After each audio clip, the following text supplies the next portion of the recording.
Ini USG kantung empedu, ada beberapa batu.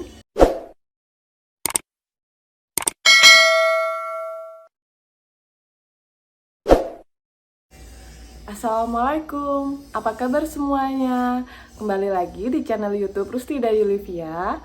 Pada video kali ini saya akan cerita sedikit tentang awal saya didiagnosa menderita batu empedu dan lumpur empedu.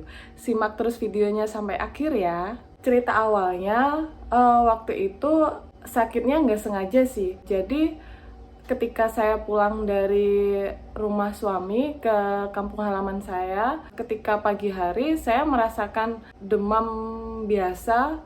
Saya pikir sih mungkin kecapean karena semalam perjalanan jauh. Akhirnya saya minum paracetamol. Setelah minum paracetamol, saya pergi ke rumah saudara. Saya nggak merasakan apa-apa, hanya keringat dingin karena mungkin efek dari minum paracetamol tadi. Setelah itu saya ke rumah saudara sampai kira-kira siang hari. Kemudian saya istirahat tidur, dan ketika sore hari sekitar jam 3 sore badan saya mulai panas. Saya berpikir mungkin kecapean karena semalam habis perjalanan.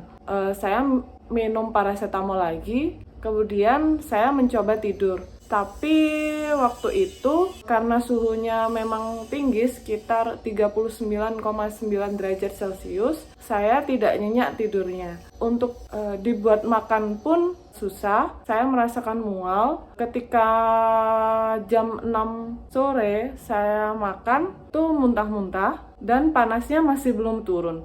Biasanya sih setelah minum paracetamol panasnya akan turun, tapi ini tetap panas sekitar 39,8 atau 9 itu dah. Suami meminta saya untuk ke dokter, tapi saya menolaknya. Mungkin sembuh pakai paracetamol karena pikir saya kecapean saja. Akhirnya ketika pukul 10 malam, saya merasakan badan saya sudah tidak enak. Saya muntah-muntah, demamnya juga masih tinggi padahal sudah minum paracetamol.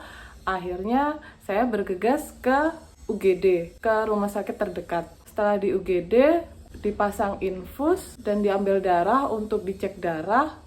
Keesokan harinya ada kunjungan dokter. Kata dokter hanya kecapean saja. Jadi diberikan perawatan lambung karena saya muntah-muntah dan penurun panas. Jadi waktu itu saya opname di rumah sakit tersebut sekitar 5 hari. Selama dirawat itu suhu badan saya naik turun, seringnya tinggi. Kemudian saya tidak bisa makan apa-apa karena mual, muntah.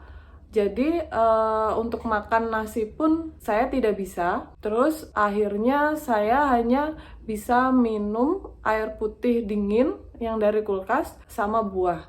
Ketika hari kelima, dokter mengizinkan saya pulang untuk perawatan di rumah.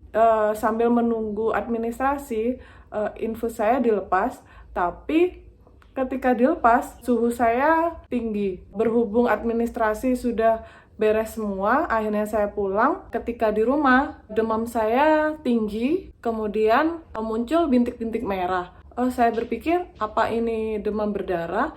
Akhirnya keesokan harinya saya melakukan pemeriksaan darah di laboratorium terdekat. Ternyata hasilnya trombosit saya turun. Mungkin pikir saya kayaknya demam berdarah sih. Akhirnya Jumat tanggal 5 Mei saya dirawat lagi di rumah sakit dan diambil sampel darah. Akan tetapi saya meminta dokter yang berbeda. Di saat dirawat kedua itu saya masih tetap demam dan mual muntah. Keesokan harinya ketika ada kunjungan dokter untuk melihat kondisi saya, terlihat dari hasil laboratorium darah saya bahwa trombosit saya memang turun, akan tetapi masih belum didiagnosa demam berdarah. Akan tetapi ketika dilakukan tes fungsi hati, nilai SpGT dan SGOT saya itu tinggi. Jadi dokter menyimpulkan kalau ada gangguan di liver saya. Nah, di sini dokter menjelaskan kalau ada infeksi ringan di liver saya. Jadi bintik-bintik merah itu tadi bisa karena efek dari gangguan liver tadi. Dokter memberikan obat untuk liver dan menyarankan untuk banyak minum temulawak. Kala itu saya dirawat sekitar 4 hari. Selama 4 hari itu saya sudah lumayan bisa makan meskipun sedikit, tetapi masih tetap minum air dingin. Dalam 4 hari itu kondisi saya semakin membaik. Akhirnya dokter mengizinkan saya untuk dirawat di rumah dan kembali lagi untuk kontrol ulang kita tanggal 12. Tapi ketika di tengah-tengah sebelum kontrol itu saya merasakan demam lagi dan muntah-muntah lagi. Akhirnya saya tetap di rumah dan minum obat. Itu saya merasakan sakit perut dan muntah-muntah itu tadi selama 2 hari. Setelah itu ketika kontrol ulang ke dokter menyarankan untuk dirujuk ke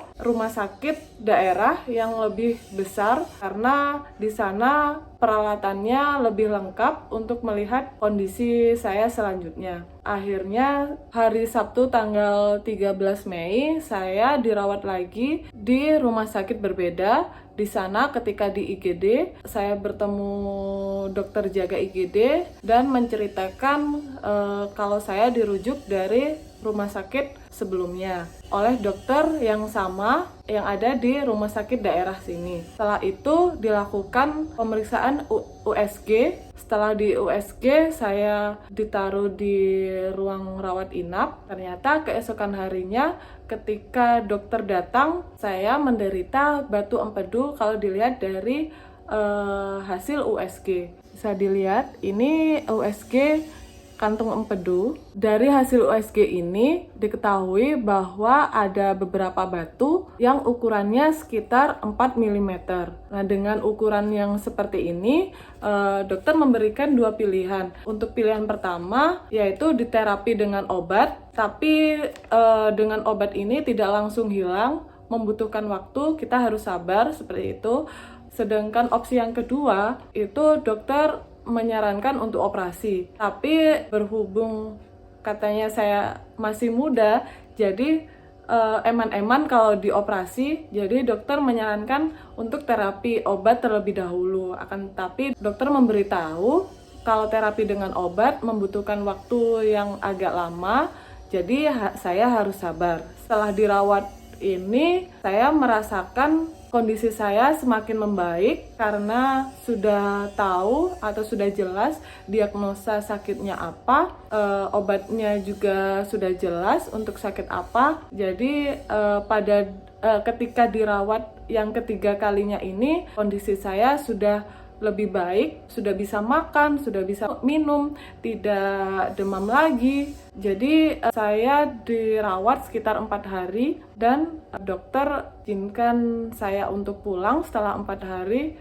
dan melakukan perawatan dengan obat. Nah, untuk pengalaman saya selama pengobatan batu empedu dan lumpur empedu, tunggu video saya selanjutnya di part 2 ya. Sekian dulu cerita saya awal didiagnosa sakit batu empedu dan lumpur empedu. Terima kasih sudah nonton videonya. Wassalamualaikum.